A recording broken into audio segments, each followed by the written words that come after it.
And a very good morning to you, and thank you so much for having us on. My name is Sia Sangweni, very excitedly on this Monday morning, bringing you another exciting conversation courtesy of Proudly South African. Over the next few hours and few minutes, I will be your moderator, and I have the absolute privilege and pleasure of doing so as we navigate this very important conversation, as we also navigate this very, very insightful conversation. And I certainly will not be doing it alone. I am here to bring you the conversation with our experts, and we certainly have the opportunity to pick their brains as we unpack our theme and our topic, which is unleashing potential for growth and innovation in South Africa's pharmaceutical industry. So as Proudly South African, as a great supporter and proponent of growing the local markets, specifically when it comes to the pharmaceutical industry. My goodness, do we know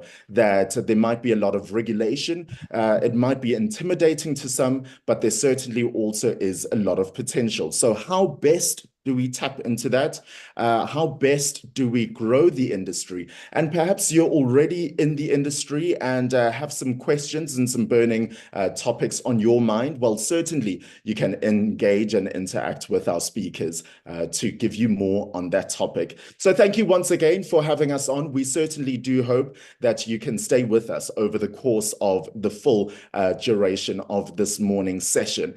So just to give you some context as to how things will be rolling out over the next while, well, I'll be introducing each and every one of our speakers, and they'll be giving their own keynotes on the topic. And then after every session, perhaps, we'll be able to recount on some of their sessions and be able to unpack the questions there. So speaking of the questions, we would like you to engage with us. Feel free wherever you are watching us from to interact with Proudly South African on social media. You can also add your questions and your comments, and we'll be opening up the floor to those Q&As. And I always say this is the opportunity to really dive into this topic so that you really do feel that no man is an island. Let's learn and grow together, especially as we have this platform. So on behalf of Proudly South African, it is a thrill of mine to be with you this morning. Thank you so much for taking the time to really engage with Proudly South African once again. If you are not familiar with whom Proudly South African is, well, which rock have you been living under? I say that with judging you at all, and to rather say Proudly South African was established all the way back in 2001, born out of the 1998 Presidential Job Summit, which was convened by the late former President Nelson Mandela. It is the country's official buy local advocacy campaign, which is aligned with the government's objective of combating the triple challenges of poverty, of inequality, and above all, unemployment. The mandate is very, very clear. We want to buy local to create jobs as Proudly South Africans. So clear that that is the hashtag that you can use on social media as well. Hashtag buy local to create jobs. Please do interact with us on social media. And you can tag us as well on X, or should I say Twitter, at Proudly SA. On Facebook, you can do so by tagging us at Proudly South African. And then on Instagram, you can tag us at proudly.sa. So wherever you are on those platforms, you can certainly use the hashtags buy local to create jobs. So without any further ado, let's get into our conversation. We do apologize for the slight delay as we were just fine-tuning things to ensure that this morning's experience is certainly up to par. So let's unpack our topic, unleashing potential growth for innovation in South Africa's pharmaceutical industry, by going into our first keynote presentation. So this morning, we'll start off with someone who is certainly no stranger to the Proudly South African community at large, and her name is Janine van Straten. She is the Chief Officer for Membership and looking after legal and compliance at Proudly South African. Janine, it is very much familiar in African custom whenever one goes into someone's home that one of the heads of the home starts off with a welcome and to introduce people to their their home. So I think it is befitting that we start with someone from the proudly South African community as well. So Janine, I guess this is the African welcome in an odd way. Good morning, Janine, and over to you.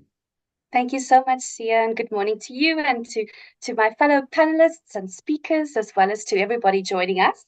Sia, I'm watching you. That was such a beautiful explanation of our mandate. I can almost leave the room because you really captured it so perfectly. So just watching you, my job might be on the line, seeing that you just portrayed it so beautifully. Looking at the background, it's not a blue Monday, it's a red Monday today.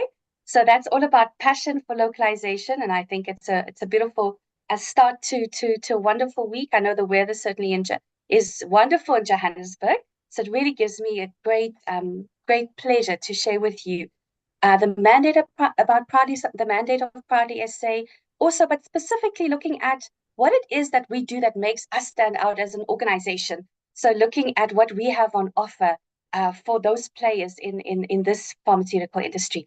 I'm going to take my video down if that's fine, and I'm gonna showcase my presentation to you now. I just want to make sure that the sound is on, and then I share with you. Thank you.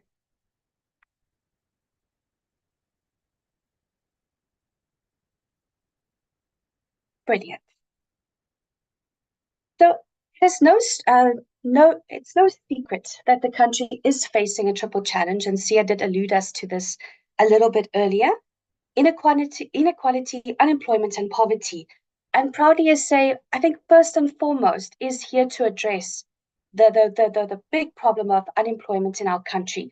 For us, if people have jobs, it does even the playing field with inequality and poverty, that does get alleviated when people do have jobs. So for us, it's important to address this triple challenge and see how it is that every South African who has any buying power can make a change in terms of supporting the local economy and its growth, but also then to create jobs for the country. So our tagline, I'm sure you know, is "Be proudly South African, buy local to create jobs," and that really is what our mandate is all about. So looking at the pharmaceutical industry is a part of the manufacturing industry. So we did a robust exercise back in COVID, just before COVID. We worked with our colleagues in the furniture industry, and we looked at the decline in what's happening. And this is really something that we can address across all sectors that form part of manufacturing. So just to highlight the crux of the matter, in 1999, we had 3,500 plants. In 2020, 1,100. Looking at the employees in the sector, half over that period, when we started 50,000 to a mere 25,000 direct jobs in this industry. That does not count all the indirect jobs that were affected with the decline in this industry. Looking at furniture, it cross-cuts across a whole value chain of other products. You're looking at if there's a disruption in this value chain. So if, for instance, we had to say we make no more chairs in this country, then every other value chain that could be affected could be the likes of the plastics industry. It could be the likes of steel, glue, textiles, leather, timber, etc. And then not only does that type of trade, that break in the value chain affect just the manufacturers, but also how the wholesalers procure, how the retailers procure, etc. So every time we choose to buy an imported good, then we bypass somebody who could have contributed in a smaller or lesser part than what you just see in the furniture item. So we are putting that education out there that there is a wonderful big value chain that we must honor when we do choose to buy local, and that holds true for this industry also. Our the Buy Local campaign is not just something that's prevalent in South Africa. It is initiatives that may all the most countries run, and it's always interesting to note that not only do the developing countries have their own Buy Local initiatives, but so too does the US, the UK, in all areas where they are stronger than us, if you're looking economically as well as more employment, if you look at those figures, they also have their own buy local initiatives. So it's not something that we're asking South Africans to do that's out of the box, but we're just putting the mechanisms in place for each procuring entity, procuring official, and me as a consumer, I'm a procuring official for my household to really make the right choice. And that's the education that we do. Uh, a great example of where it is that very much an economically stronger country is doing the right thing. If you look at the US, they have their Buy American Act, which goes as far back as 1933. And they have strengthened this act throughout the years. And even when you look at when Trump first came into power, what he did for the country, he did create trade wars, but nonetheless, his messaging was clear: put America first. And so too, when Biden came into power, he made sure that the federal government buys more local than ever before. So it really is it's a good example of what that country that's economically stronger than ours has done in the past, and it's we can really live by their example. And looking at the business support ecosystem, so where does Proudly SA lie in the lay of the land? So you have various entities and organizations that support businesses, but Proudly SA is at the helm where what we seek to achieve is to create access to market opportunities for our member companies. And that's over and above the work that we do to advocate for the buy local message. So you've got entities that are providing information, looking at how they can assist you with your tax and statutory obligations. They look at productivity, compliance support, IP, trademarks, etc. So for us, it's all about access to markets. And that's something that is relatively new. It started before COVID. But we did get that feedback from our membership base that they want a bit more from us. And we really heeded the call. And it gives me great pleasure to showcase today what it is that we have done in that regard. So I know I'm speaking to the converted today, but the importance of localization, that messaging is really something that we need each and every person living in our country to understand. What does it mean? What does localization mean? I know it's the new sexy, the new hot word of the day. So for us, the education around that is, of course, choose local when you buy. But what that does is to retain or create jobs. If you're looking at skills development, if there is demand, then we have to heed the call. And so with that comes that element of skills development. Also, if you buy local, there is a sense of economic development. Um, if we have a greater demand in the country, of course, we'd have to build more factories. And with that comes skill development, comes economic development, because we're keeping the spend within the borders of the country. Of course, empowerment. So if you localize, there is that opportunity for empowerment within companies, etc., and looking at improved living standards. Um, I know we all know of somebody who's unemployed, at least one person, whether it be in our friend group or in the family, and the moment they get their job, you can just imagine what joy that brings. And their procurement choices will be completely different. So localization contributes to improved living standards. Looking at infrastructure development, that comes to that example of building a new factory. And then, of course, increase the GDP. And of course, we want to export more and import less.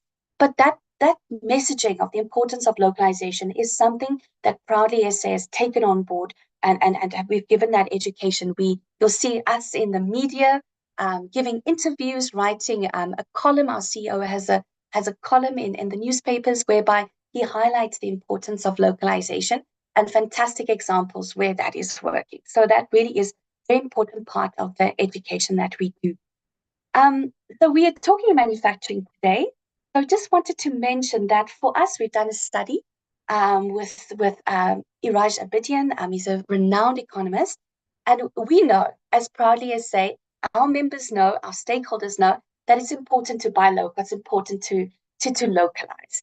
But we needed some hard facts, some hard data to support our claims of the importance of localization. So what we asked Dr. Rajabedian, to do for us is to look at if we were to put an investment in manufacturing, and I'm looking at the entire manufacturing sector now in terms of medium-term results. If there's a 10% increase in investment, so it could be procuring more, it could be building a factory, whatever the case might be, but the GDP contribution could be an increase of 10%. If we put in 10% more, the GDP itself will grow. A 9% increase in the fiscal revenue is projected, but an estimated 75,300 jobs will be created in manufacturing. So imagine each one of us goes home tonight and we decide that whatever we've been buying in the past, we decide to procure 10% more local. Or if we're a business, we invest in our local counterparts, in those manufacturers that are making product within the borders of the country. We can also contribute to that 10% increase in investment for the country, and that's got a beautiful effect. As you can see on the slide, I know the writing might be a little bit small, but it really it contributes to wages, employment. It also contributes to a decline in consumer inflation, etc. So really, it's a no-brainer for us to really do what we can to support local industry. Our mandate, as Sia had said, is really to influence procurement. So we want the public sector, the private sector, and each and every consumer to make the buy local decision when they procure. We are, I want to say, a child of NEDLAC. So on our board, we have all the social partners of NEDLAC. So we're well represented. We're a not-for-profit company. So we've got representation from government by way of the DTIC, civil society, labor, as well as business. And we have an independent chairman. So we really have the right players in the room that are leading our organization into, I think, what has been a wonderful 6, 7, 8 years now that we have really we have taken the campaign to new heights. And for us, that is all about impact for our members, but impact for the country as a whole. And I think there is the whispers on the street is out there. People are, especially the youth, they have the perfect mindset and how they are deciding that local is the way to go. So I've mentioned our 3 focus areas. So we influence procurement in the public sector, private sectors, as well as consumers. But also what we have decided to do is to promote the accessibility of locally made products and services. So it's all good and well to say, hey, SA, buy local. But if you don't know where to find local manufacturers, service providers, etc., it creates a little bit of a stumbling block. So we here to make the decision easier and to showcase where it is that you can find local manufacturers. So if you on the call today, if you are a service provider or manufacturer, we also want to appeal to you to buy into our messaging, to become a member of Proudly South African, so that you can benefit from these access to market opportunities that we have in place. So if you see the logo on products, the Proudly South African logo, it's on the left-hand side. It stands for an array of criteria, so to speak, our purpose, so to speak. So we invite all organizations to join Proudly SA, but how we vet companies is really in the logo. So you'll see the colors of our national flag. That is then synonymous with the criteria of local content. So we do ask, where do you buy your raw material from? Where do you source your components from? If you have to source from abroad because there isn't available in the country, we ask that the transformation, the assembling takes place within the borders of the country. And that allows those companies who have to import, it allows them also to become members of Proudly South African, because they do have factories, they've created jobs, support a whole value chain array of service providers locally. So for us, first option would be to buy from local manufacturers of raw materials as well as components. But where you have to import, we ask that the conversion, the assembling takes place here in the country. If you're a service provider, what we ask of you is to showcase and prove to us that you are sourcing your equipment, your materials, your stationery, etc., from local manufacturers. So we look at your procurement practices when you come on board as a member company.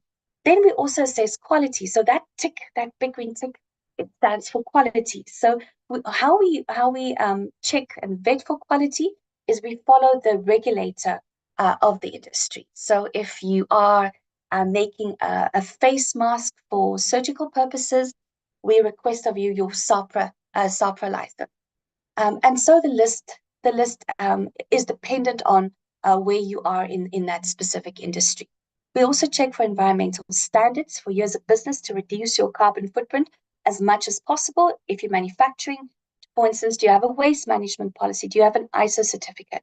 And then again, for fair labor practices, we check your HR policy to ensure that you are looking after your employees in line with the legislation that is there. So if you adhere to all four key criteria, you're then eligible to become a member of Proud ESA. You can utilize our logo on those products you make locally and be vetted for quality, but also on your marketing and your corporate collateral. So I had mentioned that we're all about access to markets. So if we look at what we do in the private sector, we started an initiative in 2018. It was the Second Job Summit with our current president that we were part of, and we invited 25 companies to give localization commitments. And we've expanded that now to have two more sessions, but that form part of our Buy Local Summit and Expo. That's our flagship event every year. So we asked the private sector, and I must say, they surprised us so beautifully. Such a fantastic surprise. They have committed to about 7 to 8 billion rand of procurement spend within the borders of the country. So that for us is a great win. That happened last year and again earlier this year. And we are seeking to expand on that work that we're doing, and of course holding them to task. So we are asking them to give us proof that they are doing what they had promised us during those commitments we had received last year and this year. So we've had great successes in banks, schools, the automotive industry, hospitals, manufacturers, retailers, and the list goes on. And here are certain examples that we've been able to secure localization commitment pledges for. So banks are procuring more furniture locally, uniform, promotional materials, stationery, etc. So we've got specific procurement spend to talk about. So when they do come, we ask for medium-term results as well as the actual figure. And one beautiful example is the National Hospital Network. They represent over 200 independent clinics and hospitals, and they have requested an exemption from the Competition Commission to allow them to have centralized procurement for all of their clinics. And if you look at their spend, it's bigger than the big three hospitals that we all know very, very well. That spend is huge. And they, in their own right, can procure between 3 to 4 billion rand annually. And they have decided to award that spend to local manufacturers. So that's one such commitment that we have noted, and we thank the National Hospital Network for making that commitment. And we're also working with them to see how they're doing and what the success was every year. Now, with that commitment comes a tool, and this tool is available for our member companies. It's called the Market Access Platform. So we encourage our members to enlist on MAP, the Market Access Platform tool. You enlist on MAP as a supplier, but what we then do is we then match make our member companies with the big buyers. So MAP has come a long way, and it really has. We've built it to really heed the call and talk to what it is that how the private sector would like to procure. So there is a sense of, what the BE scorecard is of a member company. You'll know where they are in South Africa, if they are operating in a specific province or nationally, etc. So that you know who you are. If you've got your own procurement targets and policies that you can adhere to them by then also enlisting as a corporate buyer on the Market Access Platform. You can post a tender opportunity, which will then be sent to our membership base operating that specific industry, so that they have a sight of it, and then they can apply to form part of your supply chain, and then hopefully bid for that tender, and then hopefully win. And they can also then, our members can decide if they want to work with other member companies to fulfill that order. And there's also a rating system in place for the market access platform too. So that's one benefit for member companies, but it also talks about lobbying the private sector to do what it is that they need to do to localize. So this just talks to what I mentioned now. We also have an evaluation, monitoring and reporting part of the market access platform, but we're working with the Competition Commission and the DTIC to make sure that we adhere to all of the guidelines that are in place, that safeguards those that form part of our initiatives to make sure they adhere to the compliance elements of what the Competition Commission seeks to achieve. So private sector, and just to let you know, usually my slide pack is much longer, but these are our new slides. So I just wanted to really highlight what it is that we do. Before I even delve into this slide, I wanted to just pause and take a step back. In 2020, it was a horrific time. It was a time filled with fear and heartache when we had to pause. The country stopped. It did feel like it felt like another dimension that we were in, and we couldn't import anymore. So we really had to rely on local companies to keep us going and keep us alive. What we did as Proud SA, we were part of the local manufacturing partnership, which was a B4SA initiative. And our task there was to create access to market platforms to assist those companies that are changing their operations to make PPE locally. So we assisted over 60 companies to become compliant. And we also, on our website, we created portals. And Proudly SA our CEO wrote hundreds of letters to not only the hospitals, the independent clinics, independent hospitals, the smaller players, but also to corporate South Africa, because they were buying face masks, they were buying sanitizers, face visors, those shields, as well as other PPE equipment to ensure the compliance when it came to looking after their employees. We wrote hundreds of letters to a request that the private sector buy from local manufacturers of PPE. And what we did is we took all of those 62 companies as well as our current membership base, and we put them onto our website in portals, and we were able then to send links to those companies who would like to buy. And that allowed a lot of companies to stay open during COVID. They might not have been making face masks, they might have been making shoes, flip-flops, or other elements that they could not make during that time of COVID. So we were able then to allow them to operate and relook their business so that they don't have to close their doors. So we worked with the players in that industry to assist them to stay open, and that's the work that Proudly SA does. So it's all about access to markets and appealing to the private sector, the public sector to buy local. So we were very surprised at how how South Africans really took note and procured locally during that period, and that allowed us then to also change our messaging. We have a beautiful soccer analogy messaging that we had put out, which said, COVID allowed us to pause. It's game time now. It's the second chance. We are in the game still, so to speak. Let's revisit how we procure. And then another ad that I'll play later for you, a game that was second half that I'll play for you, but that just shows you why it is that we need to procure local. And I'll share that with you. But that is what COVID that's what COVID made us realize as a buy local campaign. And local is like it. And when you open your eyes up in the morning till the time you go to bed, everything you touch can be a local product. So I really want to put everybody on the call today to task to say, go and check the label of origin on the items that you touch every day. And when you have to replace, please make the buy local decision. Look out for the Proudly SA logo or look at the Made in SA label of origin. So back to the slide pack, looking at the private sector, where we are appealing to them to buy local, and where we're creating touch points for our member companies to allow them to shine, to tell their stories, is our annual Buy Local Summit and Expo. It's well attended. It's always sold out, if I can say that, even though it's a free to attend event. But we always fill to the max, and we have great support not only from consumers, but from corporate South Africa. And we also have a matchmaking element that's part of the Buy Local Summit and Expo. We arranged for over 800 meetings over a 2-day period for our members. So it really was an impactful exercise this year, and we are seeking to do that every year at the Buy Local Summit and Expo.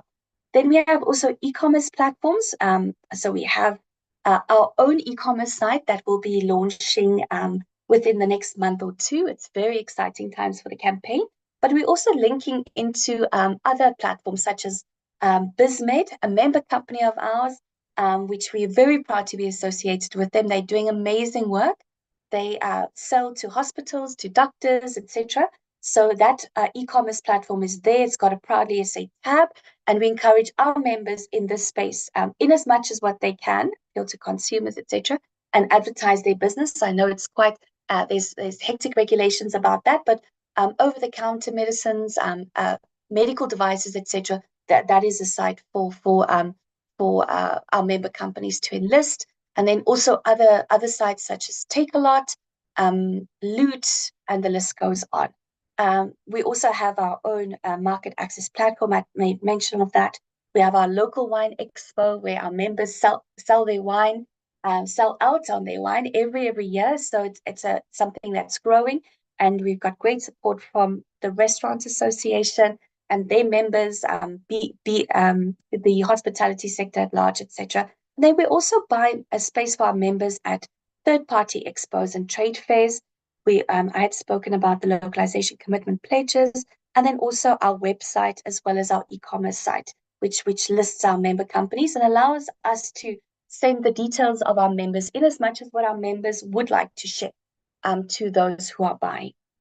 We also have a targeted access to market program that we allow our members to showcase their goods to not only the likes of the Franchise Association, but we also in talks with Business Leadership SA, Business Unity SA, and an array of other APEX, as well as business chambers, industry bodies, etc., so that we can access all of the buyers and showcase what our member companies have to offer for those who are buying.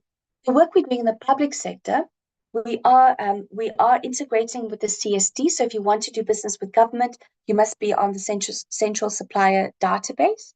And that allows you then to showcase what it is that you do, and those who are procuring for government can then select your offering. But what we are asking, because we want to assist local manufacturers to stand out on the CSD, we are appealing, and that's one of the other elements that we're working on. We're appealing to all those entities that form part of government to include local content provisions in their SCM policies. We're also supporting the new act, the Public Procurement Act. We're supporting that so that we ensure that designation is brought back, and we support that endeavor of government to do the due diligence that is required for to sort of enforce that the public sector procure local. We have written procuring entities many times, and we've intervened where we can by lobbying that the public sector buy local. But with the CSD integration, what that's allowing our membership base, those who are manufacturing, it allows them, those who are local service providers that are membership base, it allows them to have a local content provision or stamp on their entry on the CSD. So anybody buying for government in line with their SCM policies, if they have to buy local, our membership base will always be at the top with the local content label on. So if you ever see that on the CSD, know that that is our membership base. And that's what we're doing for our members. So please, I appeal to everybody who's not a member, every company not a member, please do join the campaign. We also have a tender monitoring function in place. And this allows us to monitor how government, what government says about local content provision. So we've got actually we're working with the DTIC's industrial procurement unit on this. So we've got insights into, say, the city of Joburg. How did they procure previously versus what they're doing now? So we have some intel to see who is still including local content provisions in their policies. So it allows us to go back, knock on their door, and to say, "Hey, please listen to what we have to say." And we then talk about the importance of supporting local. So that is also work that we're doing, and we're quite excited about that work because it allows us to influence the public sector. And we must say there are a lot of provincial entities that are some municipalities that have implemented local content provisions in their SDM policies. Looking at the work we're doing in terms of what we're doing for consumers, so I know it's a little bit limited for our discussion today, but our online stores, I've made mention of that. We also link to retail programs that are part of master plans. So Proudly SA's role in most of the master plans is really to highlight to consumers about the importance of buying local and showcasing where they can find those players, but also requesting localization commitment pledges from the private sector, and then also pinpointing where they can source local. So that's the work that we're doing in the master plans. We're also connected to third-party expos, markets, and trade fairs.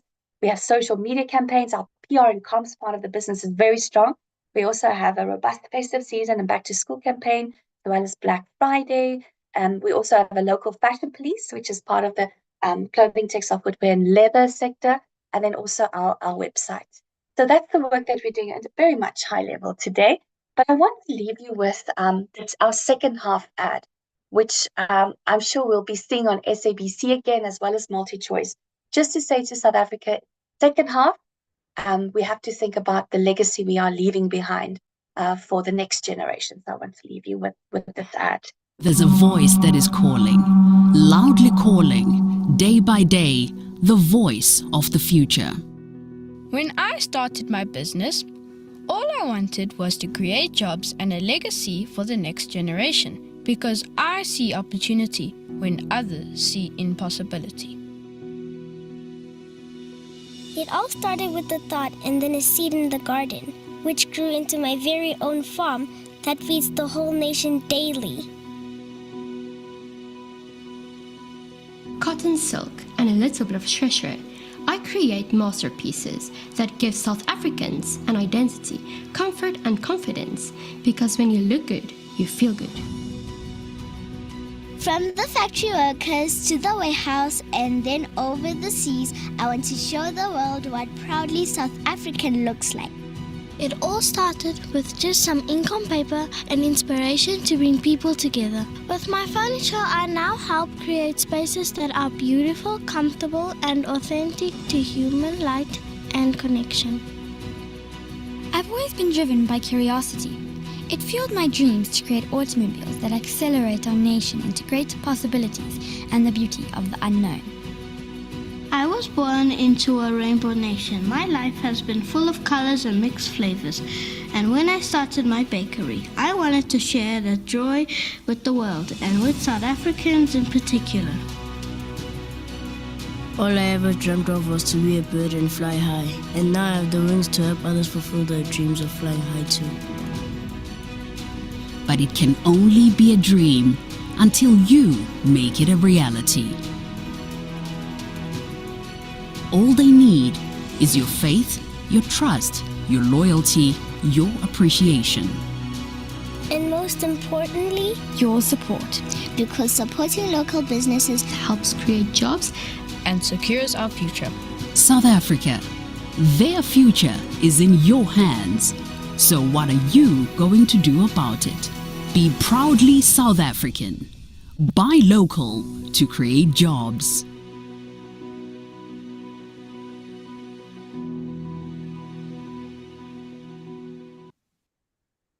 Absolutely. Buy local to create jobs. Indeed, that is more than our belief. That is more than a hashtag, but you can certainly use the hashtag to interact with us on social media. Hashtag buy local to create jobs. Janine van Straten there, thank you so much for sharing your insight and also painting the picture around what Proudly South African does, and certainly reiterating the importance of localization. It is a philosophy, it is an attitude, and more than that, it's a tangible commitment. Janine, thank you so much for that, for sharing that insight with us. Thank you Yes. so much. Apologies. I just want to just showcase our membership fees.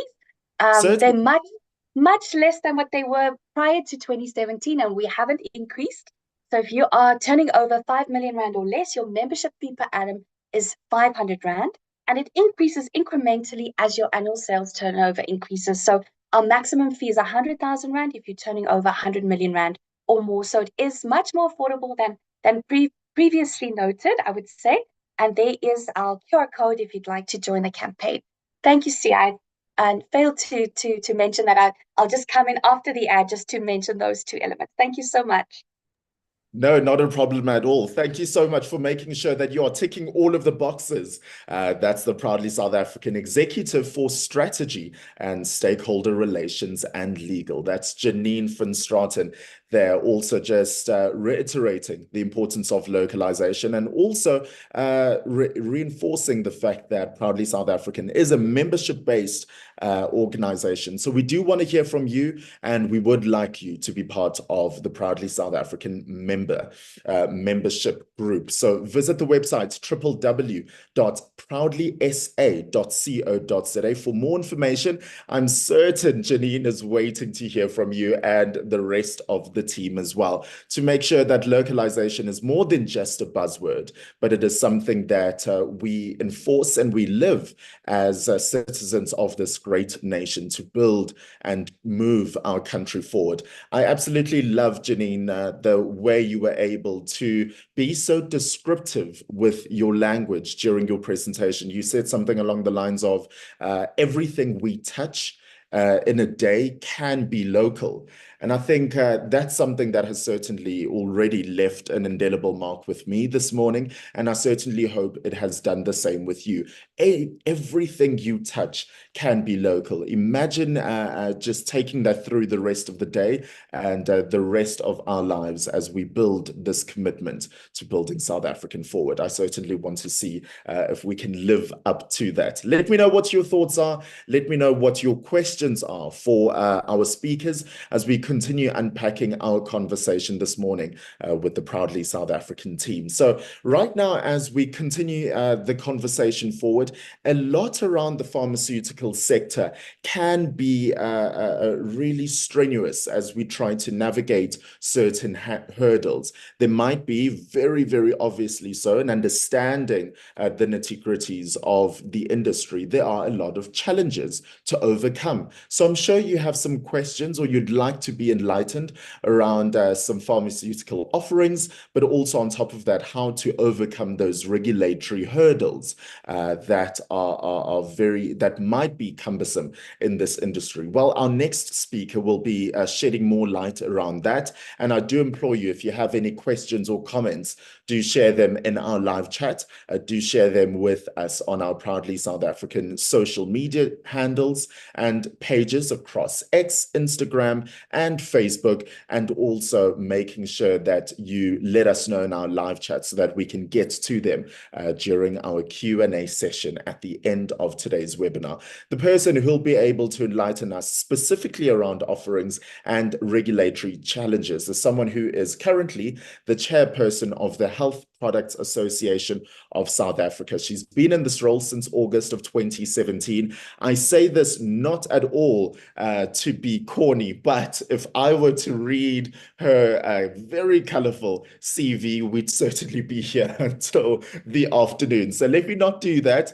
And instead, the proof will be in the pudding as she speaks around offerings and regulatory challenges this morning. Her name is Maria Asenau. Maria, morning to you and over to you. Thank you so much for being with us, Maria. Maria, I will say very Apologies. 2020 way, you are on mute. Thank you, Sia. Such a warm welcome, and thank you, Proudly South Africa. Lovely to have listened to your presentation, Janine. Lovely to meet you, Logan, and everyone else. Thank you for organizing this. And Janine, it's inspired me as HPA Chair to motivate to join Proudly South Africa as an association, and I'm very inspired to have you attend our next general meeting with members so that you can actually provide them with the same presentation you've just given to all of us. It's extremely important to highlight and to bring to the fore the good work of Proudly South Africa. You're very passionate about what you are doing and the organization, and to bring the ability of South Africans to consume, wear, listen to, drive South African, proudly South African made. And I definitely want to support that. Thank you very much.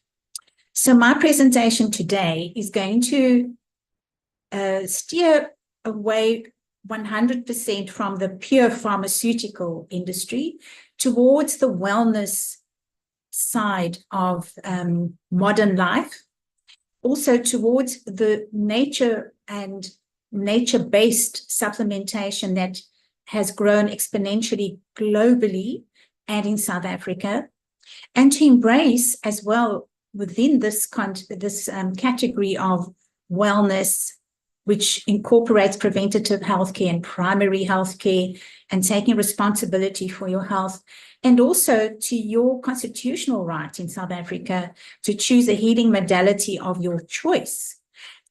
And that can include whether you want to follow the discipline of Ayurvedic medicine, which is ancient Indian medicine, or Chinese traditional medicine, or very importantly, within the South African context, African traditional medicine, which is still not fully understood across the whole entire spectrum of our society. But wow, does it play an important part in the primary healthcare of millions and millions of South Africans, and with over 250,000 traditional healers in South Africa. African traditional medicine plays an important part in healthcare in South Africa, but it's not anywhere addressed in a formal way. So without much further ado, I'm going to share my presentation, which is going to take into account, sorry, have I shared that? Not yet. Share. Here I am. Okay. So first of all, let me introduce you to Health Products Association of South Africa. It is, oh, hang on, I've got to quickly change this. It's not working the way that I've been advised, so it doesn't matter. I'm going to take you across here. So the Health Products Association of South Africa is aligned with, of course, our National Department of Health, the South African Health Products Regulatory Authority, SAHPRA. We have a very strong alliance with the Direct Selling Association of South Africa. We work quite closely with the American Chamber of Commerce to unlock opportunity for South Africa. We also work very closely with the European Food Safety Authority on supplements, the American Botanical Council on Botanicals and Herbals, the Council for Responsible Nutrition in the USA, because they're a global organization taking care of nutritional needs and bringing science to the fore of nutraceuticals and supplements, and the International Alliance of Dietary Food Supplements Associations of the World. So we are one of those members as a proudly South African association. So the HPA is a trade association. We represent about 120 members. We are 46 years old now.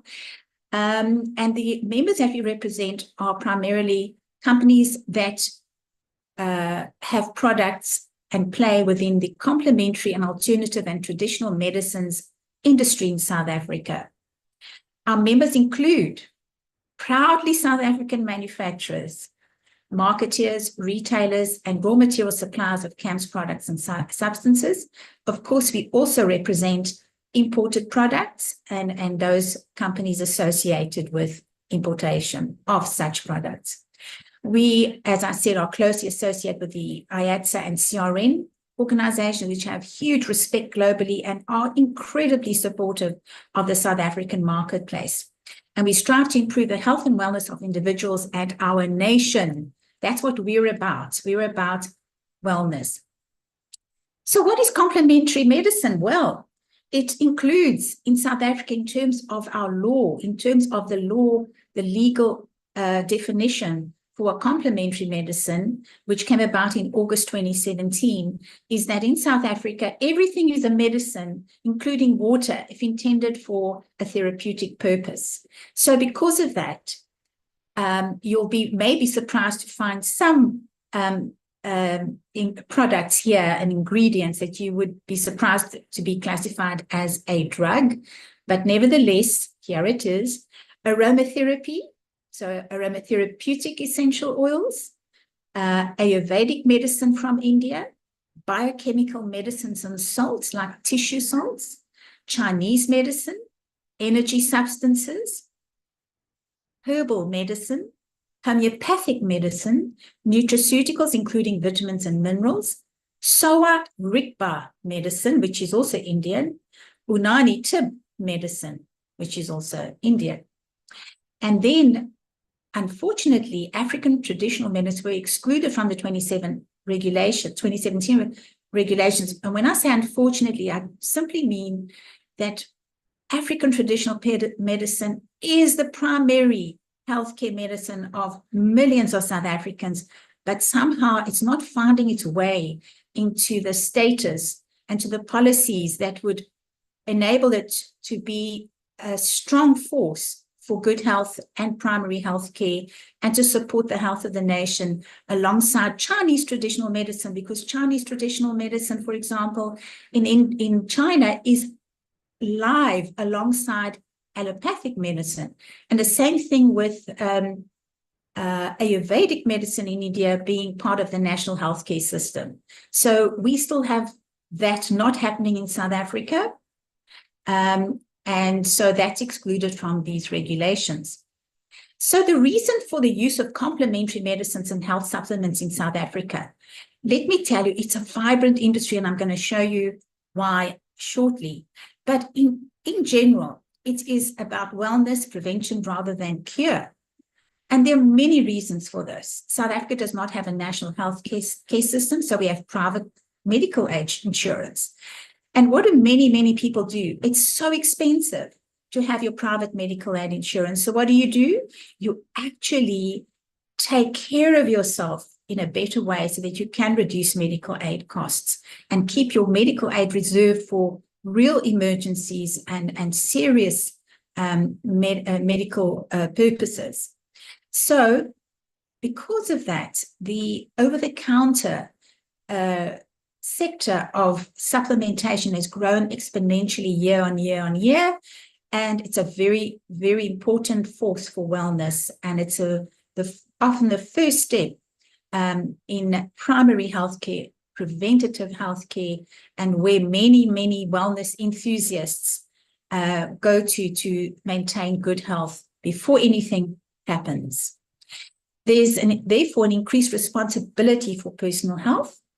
There's of course, perceived very high cost of health services and needing to safeguard private medical insurance for emergencies, safety and low incidence of side effects. There's very little in terms of side effects when you take many of the complementary medicine, nutraceutical, vitamins, supplements. And if there are any potential side effects, all the responsible companies that are members of the HPA will have such warnings on their products.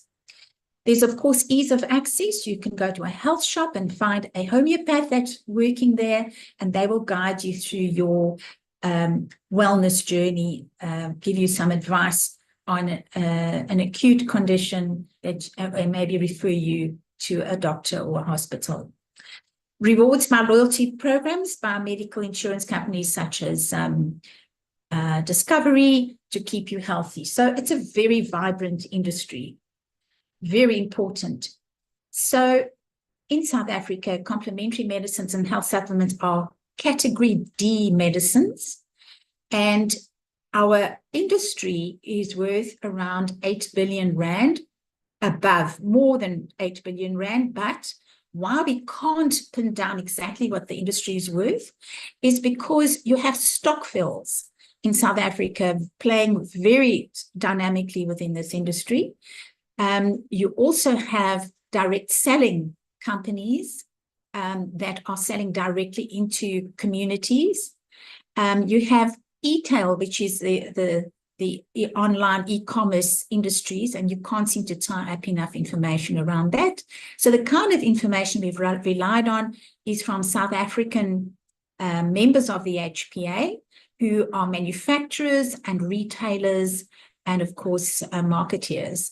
And this 8 billion rand industry excludes African traditional medicine, which we have no figures for. So the problem within South Africa is that everything has been classified as a medicine. And in South Africa, as I said, in terms of the Medicines and Related Substance Act 101 of 1965, updated in August 2017, all these products, from aromatherapy to vitamins, minerals, traditional medicine, excluding African traditional medicine, they all fall under a category D medicine. But globally, the standard is dietary food or health supplements. So China has a very vibrant dietary supplement industry. India, they're called food supplements. In Europe, they're called food supplements. In America, they're called dietary supplements. And in South Africa, it's complementary medicine. So because of that, we stand at a disadvantage in terms of local manufacturing, because you cannot, strictly speaking, export a drug to become a food or dietary supplement elsewhere. But of course, we're finding ways around this. We're working very closely with SAHPRA, the National Department of Health, and so on. And now what on earth has brought around this new change in just being very conventionally medical allopathic? And the changes are so dynamic. There are socioeconomic developments with, of course, coupled with the technological breakthroughs of the 21st century. For example, the Internet of Things has given so many people information about health, how to take care of your health, how to be healthier. All the products that, like vitamin B, why it's important, why do you need it? What does a deficiency in vitamin D do? How does ashwagandha help you cope with daily stress and so on? That's the one side of it. There's also the globalism, all right? Globalism has brought with that, in terms of health, all the integration of philosophies, medical philosophies, traditional medicine philosophies, such as homeopathy, which was developed in Germany 300 years ago. There's Indian, Ayurvedic, Chinese traditional medicine, Western herbal medicine, and so on. All have come together into the spectrum of many societies, including South Africa. And so also alongside that, with the Internet of Things, people want to age more gracefully. They understand the impact of good health versus being sick. And there's, of course, people are living much, much longer. And so therefore, there's been a paradigm shift of health, wellness, and beauty spheres. And these are very fresh opportunities for investors and retailers in South Africa, especially. We have such an opportunity to create many of these products here and export them. Then, of course, there's a global awareness about weight loss, healthy living, protein intake, fitness, and natural beauty is on the rise, particularly among the younger millennials and the Gen X's and now the Gen Z's. So it's all about quality of life, health, wellness, beauty, longevity, live longer, and so on. And traditional healthcare was very orientated around illness, disease. It was a fragmented care, reactive. So you only went to a doctor when something happened. One size fits all. It's like, okay, you're not feeling so good. You're feeling unhappy, take a drug. rigid medical protocols, because you had to have these in order to make sure that if the drugs you were taking were safe, and so on. Whereas now in the comprehensive healthcare system that's growing worldwide and in South Africa, you have more a wellness orientation. There's an integrated spectrum of care, like many medical doctors are taking courses on how to learn about nutrition, homeopathy, Ayurvedic medicine. Many of our medical doctors have now studied Chinese traditional medicine, for example, and they become what's called complementary medical doctors or integrative healthcare practitioners. So they spend more time with the patient, they try and understand the patient's lifestyle, how to be more proactive, how to prevent getting sick, but they also address chronic and acute issues. There's more things about personal care. There's a rise of informed patients. Many patients come to their doctors now and say, I read on the internet and I spoke to such and such, or whatever I saw, blah, blah, blah. So the doctors actually are up against very informed patients. And of course, there's connected health and home care, and there's a whole person vision. I am more than just an organ. I am more than just a symptom. I am a person. I have a lifestyle. I have a trauma. How do we address that? So there's a whole different way of looking at the whole person within the framework, biological behavior, social environment, the individual, the family, the community, the population. So we know in South Africa, for example, there's a lot of malnutrition. So people may be very overweight, for example, but they may be malnourished. And then, of course, there are many young people and children who are incredibly malnourished because they just don't have the right foods. And supplementation comes into that sphere because, believe it or not, in the USA, for example, or in many parts of Mexico, for example, the people are so overweight because they're eating the wrong foods, that are eating fake foods, basically, and they are malnourished too. So malnourishment is a global problem, but most certainly a South African problem, and we need to take care of that. And this industry is poised to do so. And so you will see that there's now like a gray area between what was essentially drugs and to natural products, to nutrition. Probiotics is very important today. We all know that our immune system is in our gut, for example.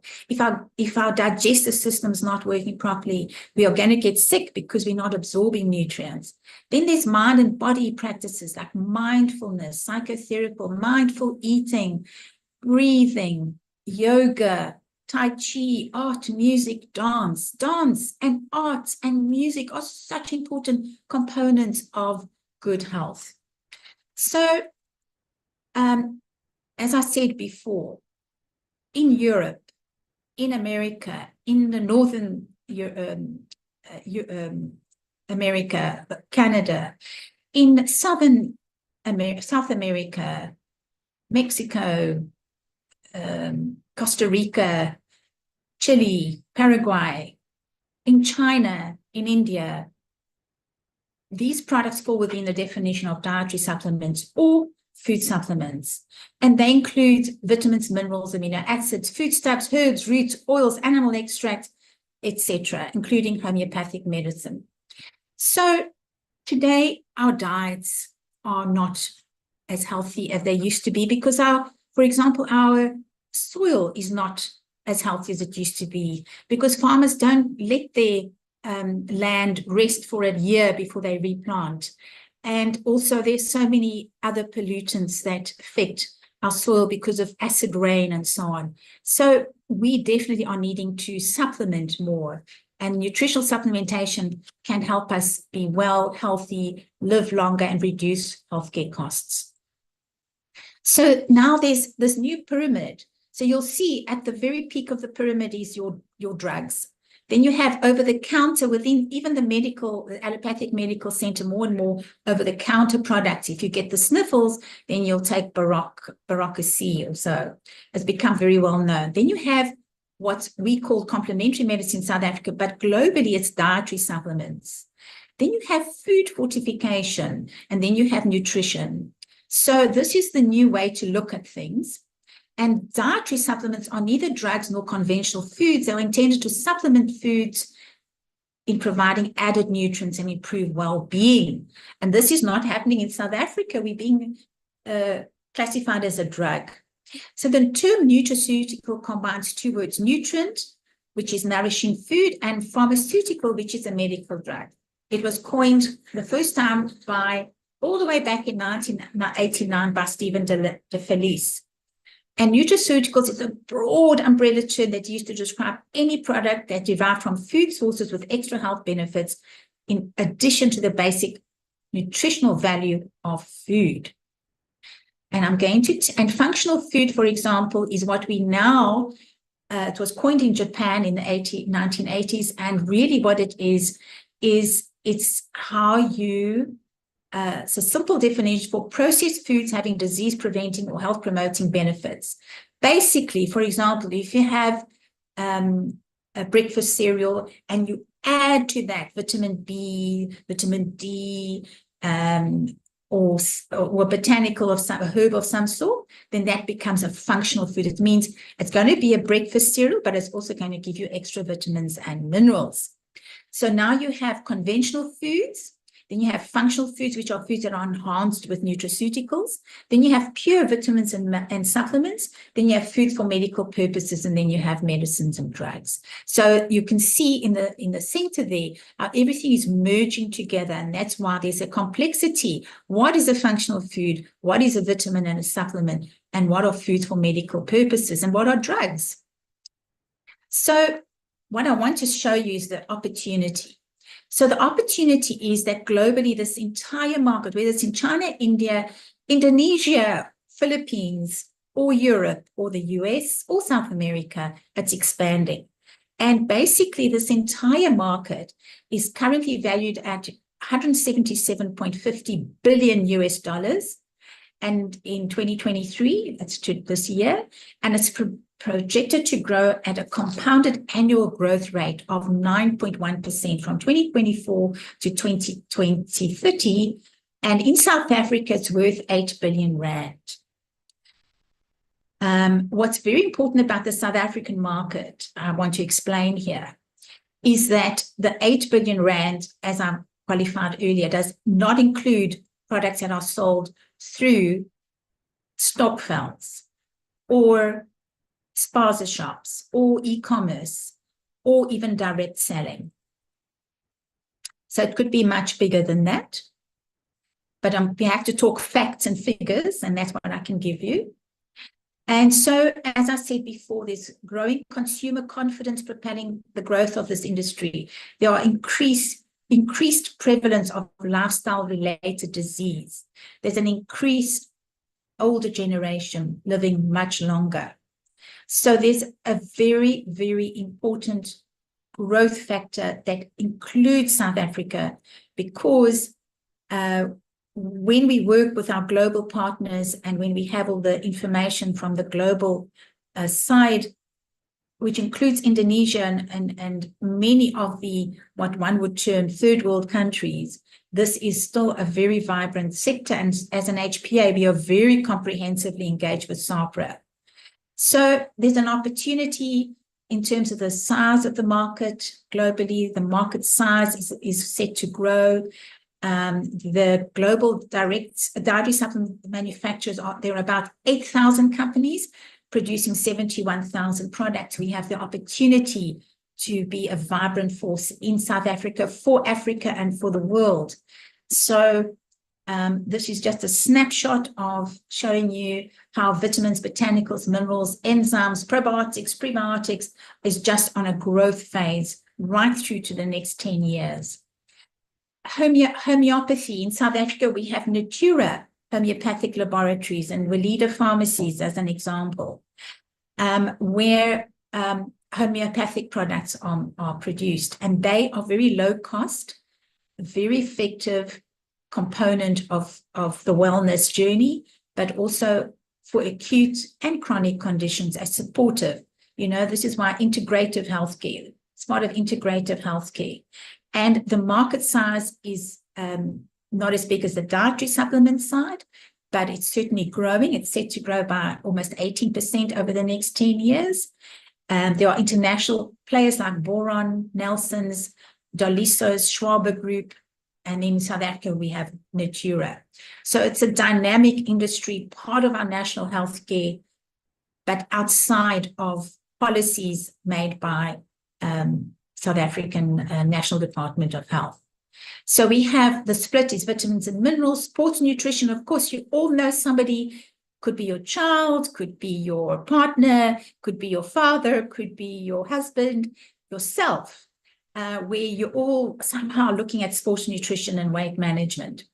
Herbal and botanical supplements, they are derived from fruits, vegetables, barks, and roots, and they're very big part of the supplement industry. And specialty supplements like omega-3 fatty acids. You know, everybody knows that you've got to take your omega-3s. Probiotics, because probiotics are important for gut health and keeps you healthy and strong. Glucosamine for joints pain. And in South Africa, we have our Nativa products that are always being advertised on TV. So as I said, aging is a component. Attention to health is a component driving this growth. Personalized care is a component, and new lifestyle with increased technology. I mean, some of us are wearing, you know, if you belong to Discovery or some of the medical aids, you're checking to see how many steps you've walked in a day, how you're incentivized by the medical aids, insurance companies to sleep better, manage your weight better, walk more, gym, etc., etc. So those are all drivers. Sports nutrition is massive. It's getting bigger and bigger and bigger, and there are very good reasons for that. Of course, athletes, we've just watched the Olympics, and our South African team made us proud, especially in swimming, etc. But sports nutrition is also growing in the local gym, and how you've got to have more protein and carnitine and L-creatine and so on to hone in on your fitness goals. And of course, the very important component that's driving this growth, make no mistake, is research and development. There's a lot of science. There's more science and more clinical studies around vitamin E, around spirulina, around vitamin D than there is of any drug.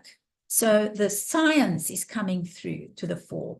That's what's making this industry credible. And of course, research and development by key players into innovating new products, and we're missing out on that innovation in South Africa because of over-regulation. So the trends are sports nutrition, beauty from the inside out. People want to look more younger, healthier, etc. Weight management, immunity, of course, COVID-19 showed us how important it was to have a strong immune system. People have not forgotten that. Memory and cognition, we all know that we are so overloaded, sometimes we've got brain fog. So there are a lot of products now being created for memory and cognition, and also to help you make sure that you age without losing your memories.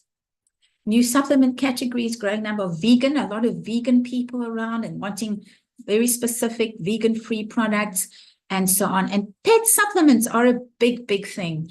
I attended a conference in April where a company from Italy presented on a simple product like Rescue Remedy for pets.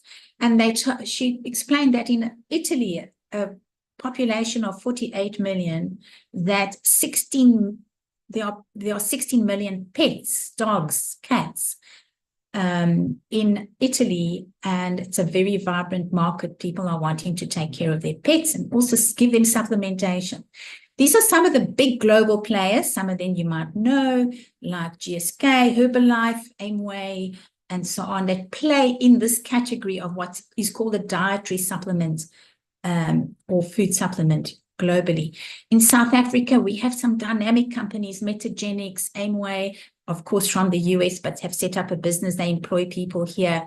Natura, our homeopathic laboratory, Himalaya from India, but have set up a vibrant business in South Africa. Nativa, the very, very proudly South African company, 100% South African, producing amazing products here. South African Natural Products, again, Vital Health Foods, a heritage company in South Africa, producing vitamins and minerals. Hersal, a heritage manufacturer. good health, nutraceutics, TIB, phytoceutics, garden of life. Clicks is a big player in this industry, as is Dis-Chem, but Clicks have their own brand labeled as Clicks brand. Dis-Chem have Biogen, for example. And then, of course, Supplement Pro, our traditional South African pharma companies play in this space, as do the global multinational like Pfizer and Sanofi and Bayer and South African Adcock Ingram, Pharmavite, and so on. So we have vitamins and minerals. This is the market segmentation. We have vitamins and minerals, amino acids, botanicals, animal products, others. We have pharmaceutical pills. We have consumers, men, women, senior citizens. We have general well-being, sports, weight loss, digestive health, bone health, sexual enhancement, eye health, anti-allergies, heart health, anti-cancer. And then we have supermarkets, hypermarkets, convenience stores, pharmacies, wellness stores, leisure centers, beauty salons, online retailing, direct selling, e-tailing, etc. And including in South Africa, this is a vibrant sector.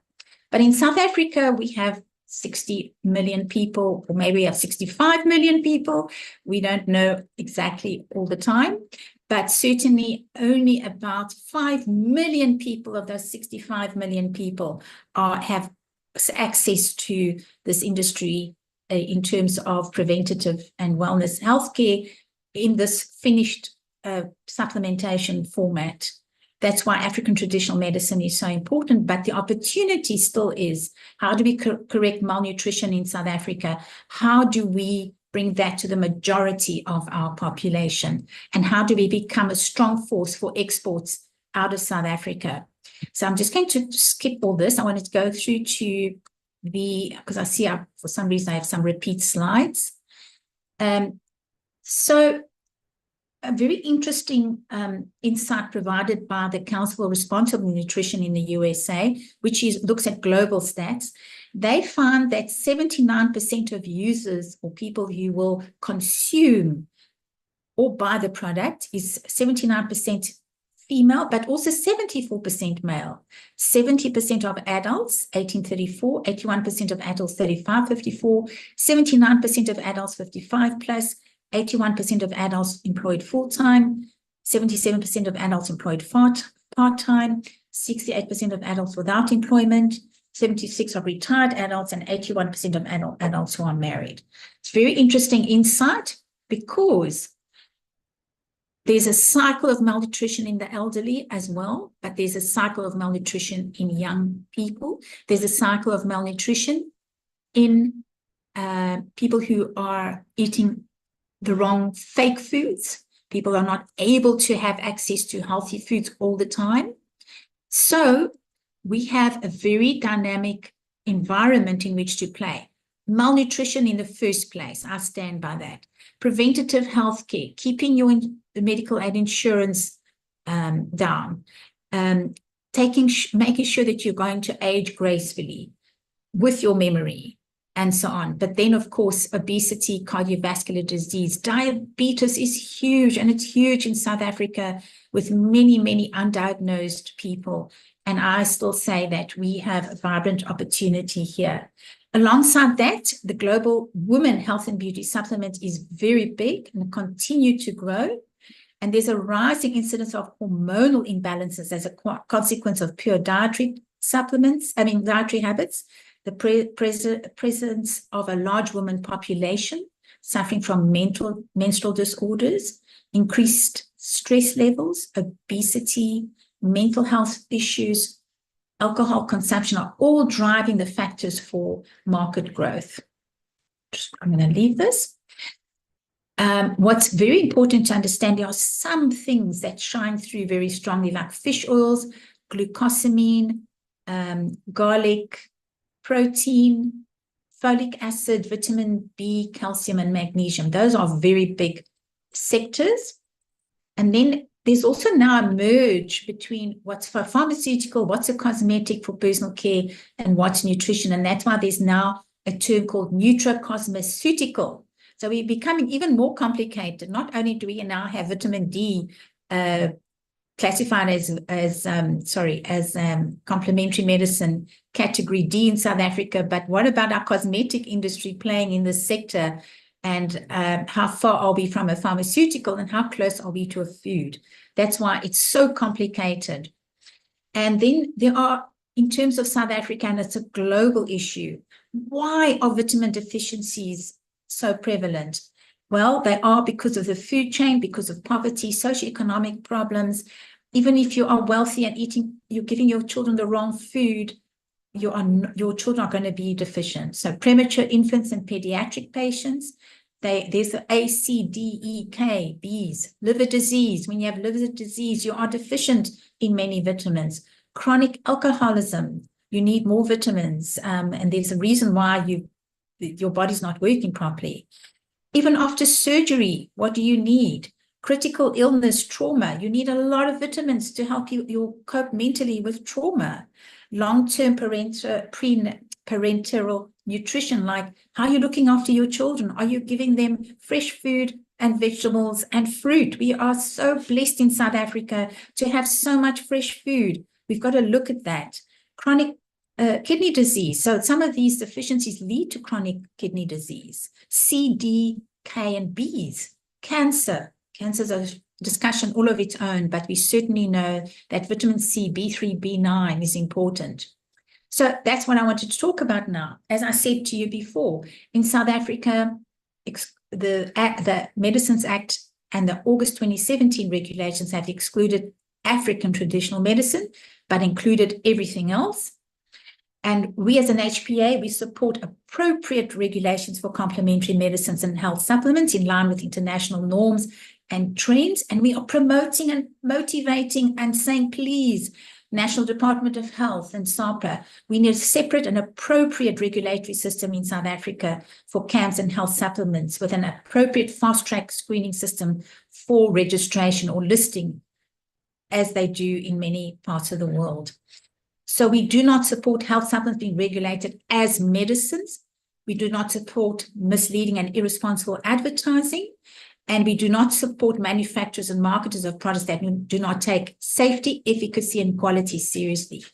Let me tell you, I'm so proud of members of the HPA who are manufacturers in South Africa. They have overcome funding problems. They have overcome so many challenges that make business difficult in South Africa. They have overcome not having electricity sustainable for 2 years. They have overcome interest rates. Interest rates as a primary thing, especially in the last year, but also the South African currency devaluations, because sometimes ingredients have to be imported.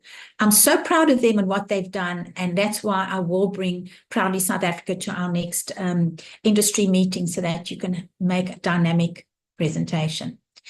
In the USA, medicines stay as medicines. They must be approved by the FDA before they can be sold or marketed.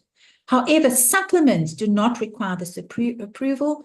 However, companies playing in this space are responsible for having evidence that their products are safe and the label claims are truthful and not misleading. That's the one side.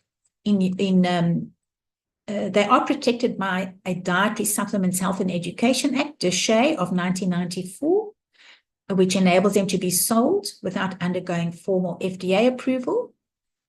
The distributors are responsible to make sure the products are safe. And let me tell you something, in the USA, if you produce a product that's not safe, your least worries are FDA. Your most worries are people litigating you about that. So the standard is high. So the FDA does watch the industry. So this is something to understand. They do watch the industry for anything that's untoward or any side effects reported. In the European Union, they've been very progressive. The European Union has the European Food Safety Authority, EFSA, which has got a panel of scientists, medical people, researchers, academics, industry, talking to each other and working with each other to make sure that that products that are called food supplements that is what we call category D medicine in South Africa, that they are safe, that they have the best dosage and the safe dosage, that they do say what they do actually benefit a consumer, and therefore they have efficacy, and it's backed by science. And EFSA, you cannot produce a product that has not been, or an ingredient that has not been approved by EFSA. In South Africa, we have the National Department of Health and the SAHPRA working on these regulations, which stem from the Medicines Act of 1965. And medicine means any substance or mixture of substance used in purporting to be suitable for use or manufacture or sold in the diagnosis, treatment, mitigation, modification, prevention of disease, abnormal physical or mental state, and the symptom thereof.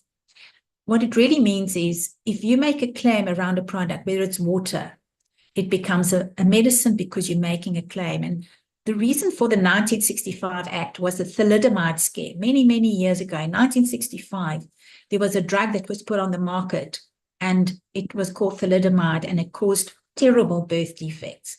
And then in 1965, South Africa created the Medicines Act to prevent that kind of thing happening. But now it's so all-encompassing that we're stuck in the middle here in South Africa. And so we say the Medicines Act was written for allopathic medicine. And in the 1980s, within the old Medicines Control Council and National Department of Health, they acknowledged that complementary medicines were different and had to be regulated using different criteria and within a different paradigm. And they recognized that the Medicines Act was not a good fit. However, between 1980 and 2017, nothing changed. And in fact, in 2017, it changed. And basically, all vitamins, herbs can be scheduled medicines if they make a certain claim. There's no right of free sale. That's a potential if it's incorrectly understood, and also potential to be subjected to single price, SEP, single exit price. So the impact is quite enormous. Now, I want to tell you the impact, for example, in direct marketing. Direct marketing, the companies you most likely would better understand is Herbalife or Amway. But there's also many others. And basically what they have done, they have taught people about health. They have empowered people to grow from disadvantaged communities to be financially educated, to be educated around health. And they employ about 1.5 million people in South Africa, the direct selling. And 1.5 million people means that they take care of at least 3 or 4 other people. And that means that you're looking at potentially 8 to 10 million people in South Africa benefiting from the direct selling industry. But in terms of these regulations, these direct sellers are, there's a danger that direct selling will not be allowed in South Africa, and that potentially between 1 million and 10 million people, 1 million directly employed and 10 million people benefiting from people who are employed in this sector losing out. So there's definitely a difference between allopathic and the medical paradigm and the wellness paradigm, and it's totally different world. So we need a different regulation that helps us to provide safe products of the highest quality that work and that can be exported. So there's all sorts of standards that are far too complex, including the manufacturing standard worldwide. ISO 22000 is a manufacturing standard. In South Africa, they want a PIC standard, which will make our products cost 4 or 5 times more without increasing safety at all. It's just that PIC standard is the pharmaceutical standard. ISO 22000 is the European, American, Chinese, Indian standard for food. And that's the difference. So the system in South Africa is overly complex, leading to high costs without necessarily providing matching safety, quality, and efficacy. And the possible solution that we are promoting as HPA is that we want a reasonable and equitable approach to the regulations for health and wellness products, including complementary medicine, and one that recognizes the direct role of these substances in supporting South Africa's health and wellness objectives. And we want a separate directorate and all sorts of things that we can work together with the Department of Health, the SAHPRA, the industry, to to enable fair and appropriate regulatory environment that can enable this industry to continue to provide good health and wellness and to become a vibrant, thriving sector that can export all over the world.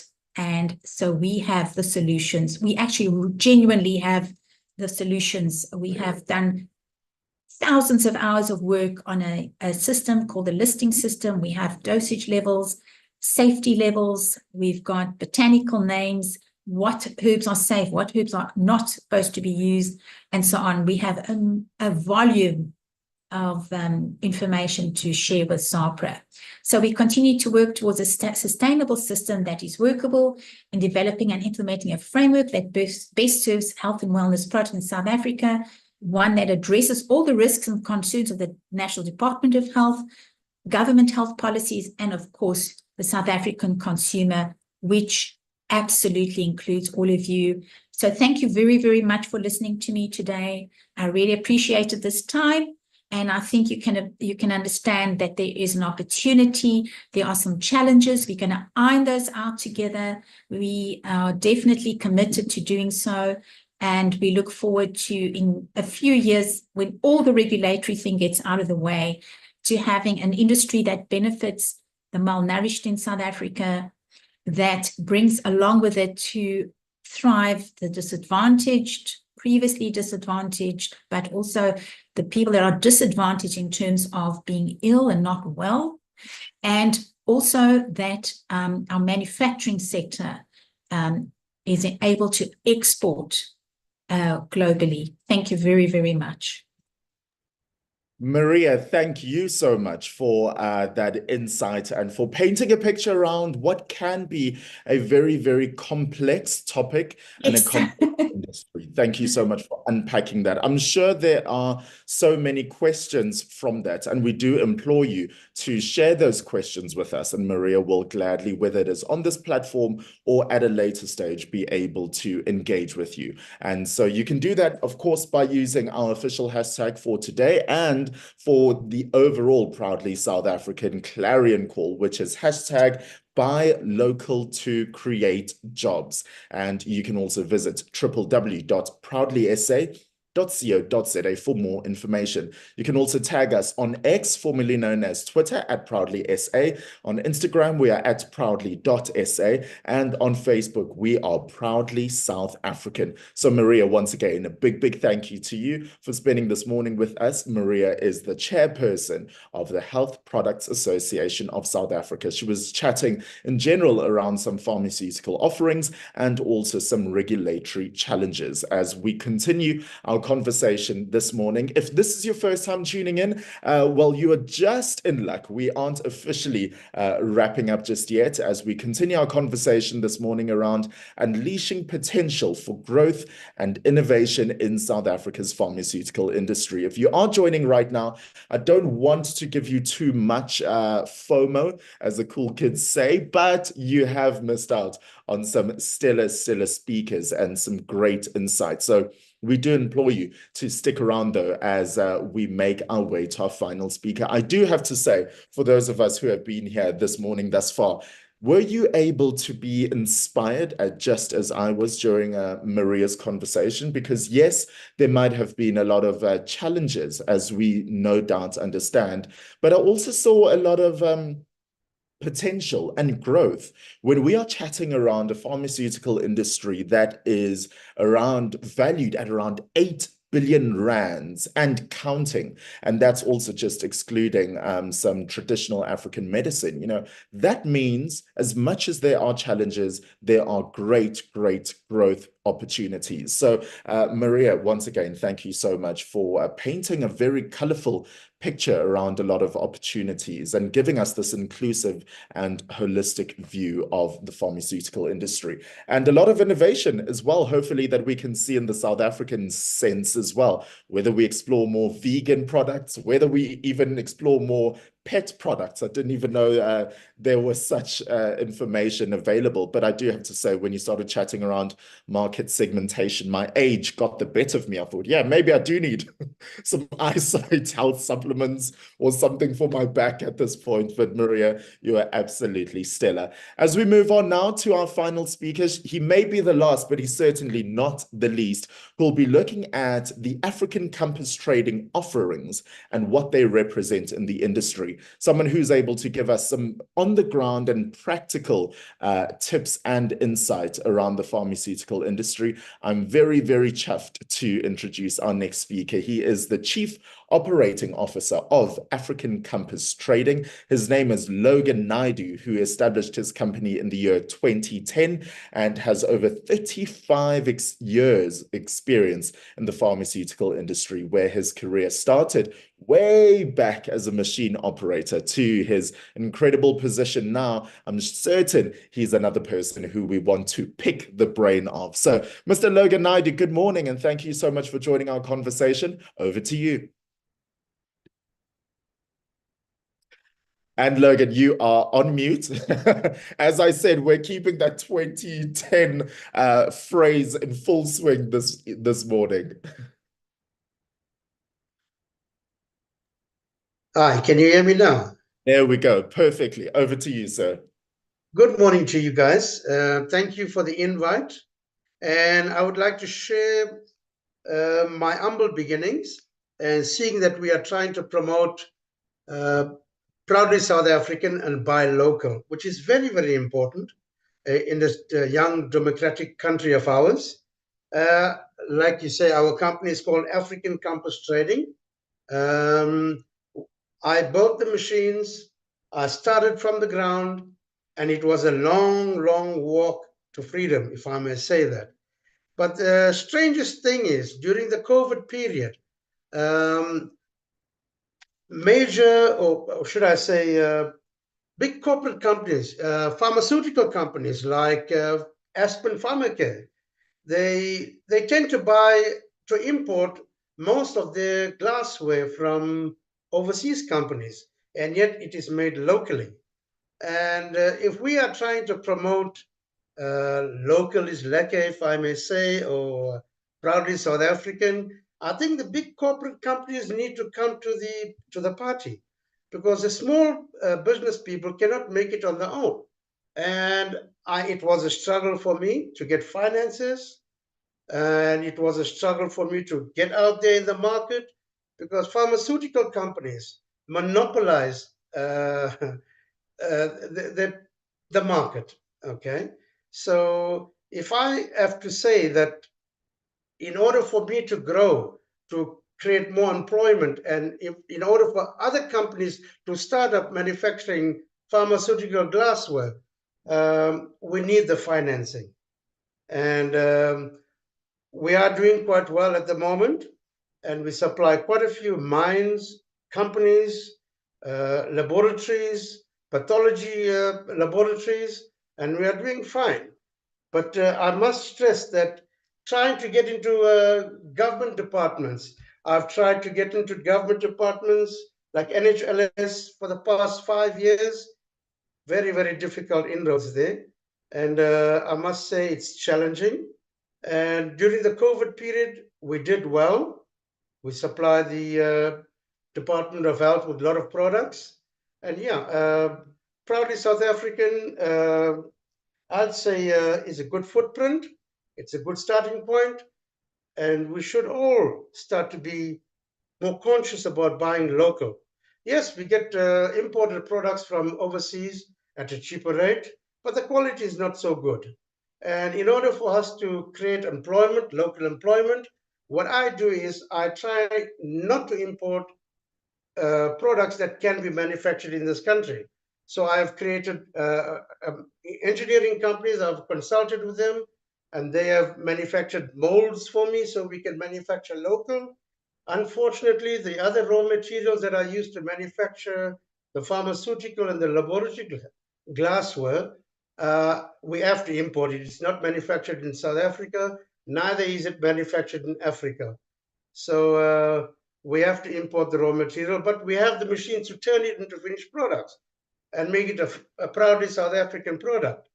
So I don't have much to say, but I would like to say if every company can try and set up a percentage of their buying power to buy local will create more employment and create a better society in the whole. So that's my take for the day. And thank you very much for allowing me to be on this panel. Thank you so much. Mr. Logan Naidu there, very brief and very straight to the point. Thank you so much for sharing your insights. While I still have you very quickly to further unpack today's topic, for someone, as we do in our Proudly South African network, have a lot of SMMEs who are taking heed of this and are listening to this.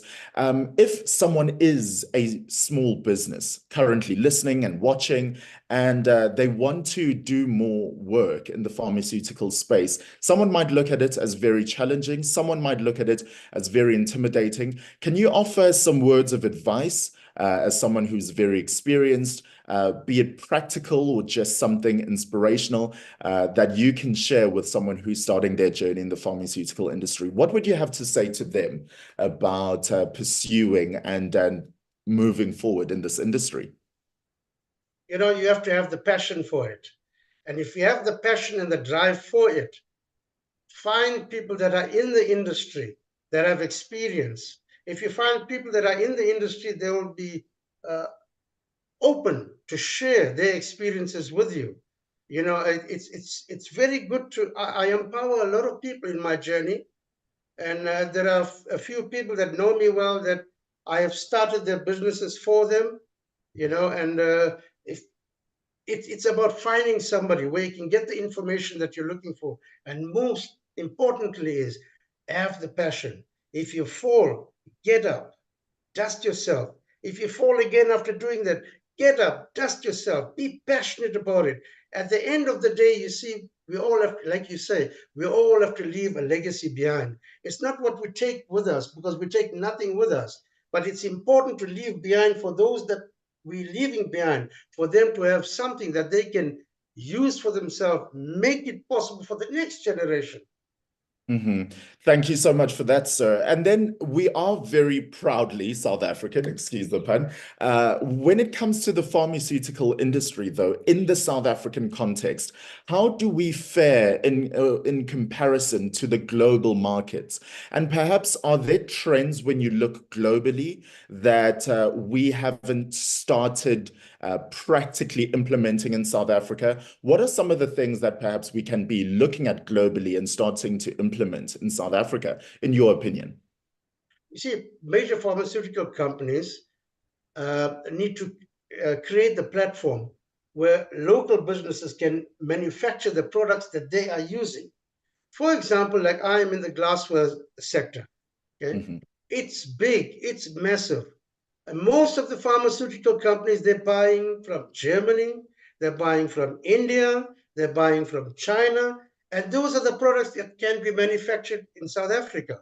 I mean, it's not only me that have many years of experience in the manufacture of pharmaceutical products. There are a lot of people out there, okay? Pharmaceutical companies need to get these people, you know, create the platform so that there's a lot of young people that are out of job. Okay, there's many ways of doing it, but pharmaceutical companies need to create a budget for that. Government won't do it.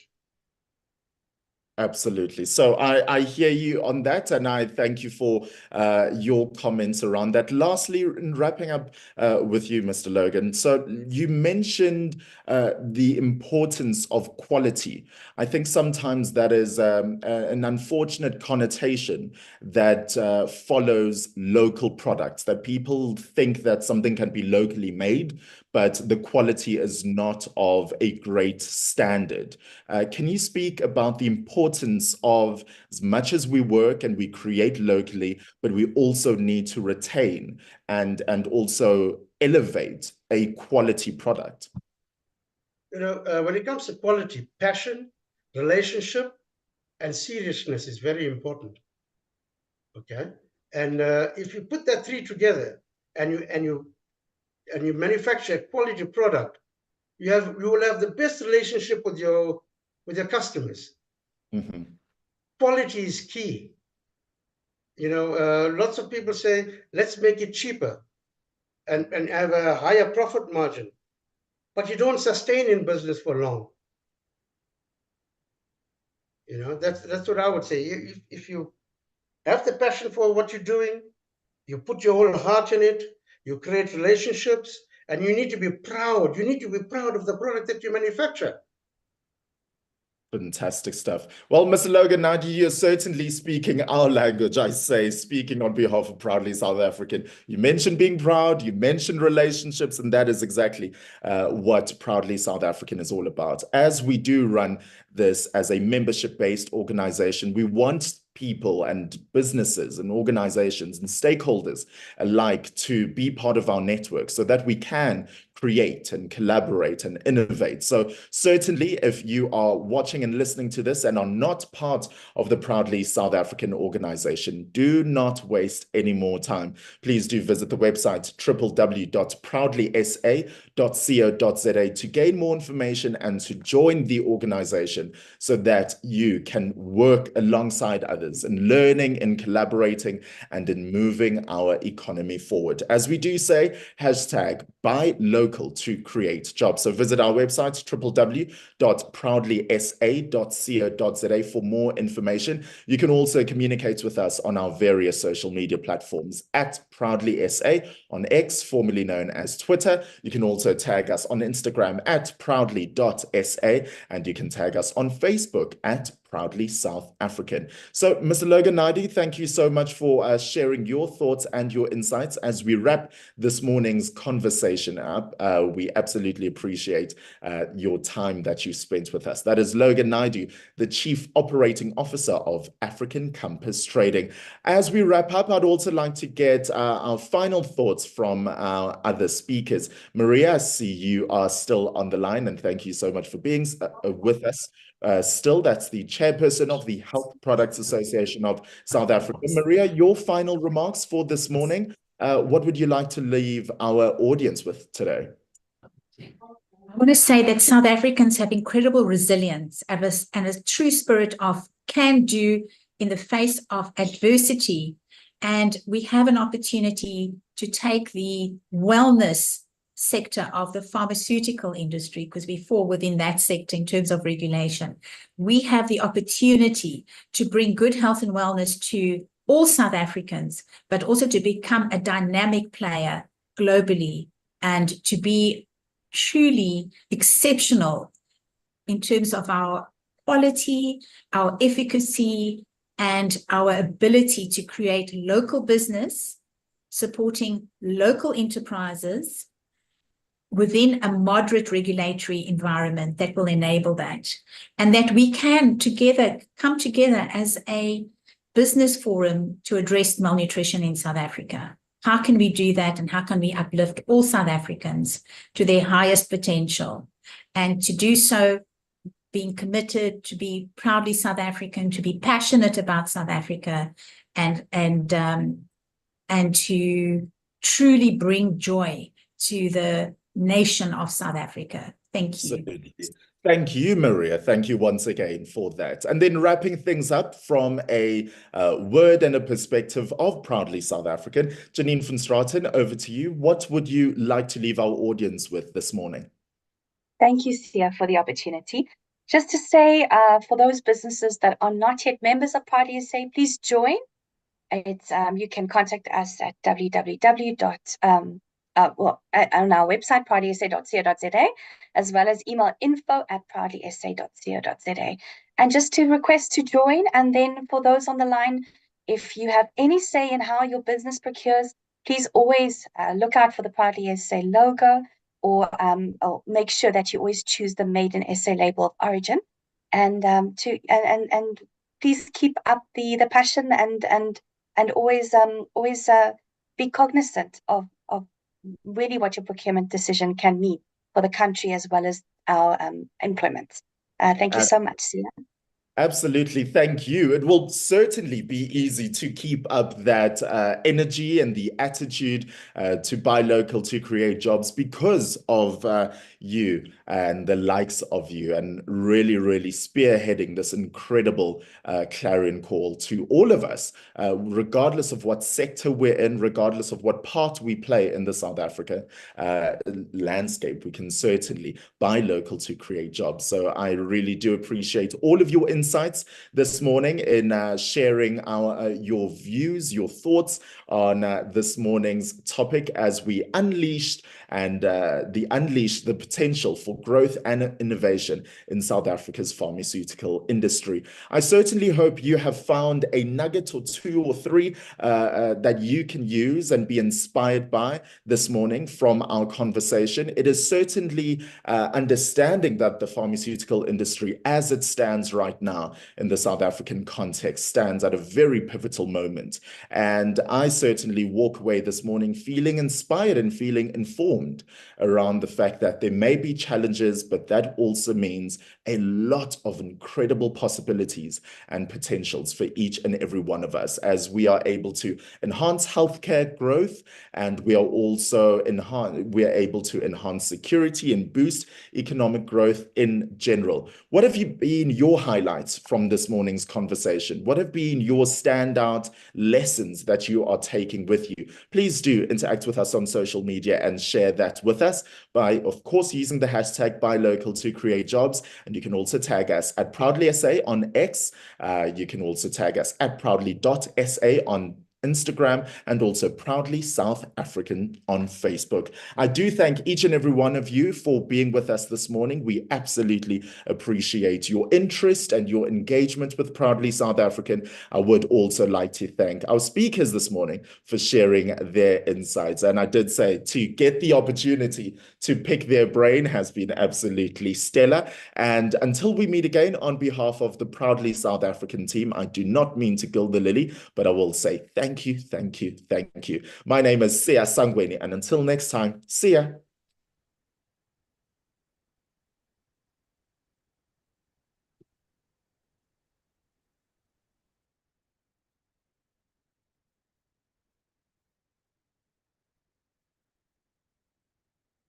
But how do you come out of that? Leave. There's something that says leave. There's a just stay. Okay. Leave. Did I speak?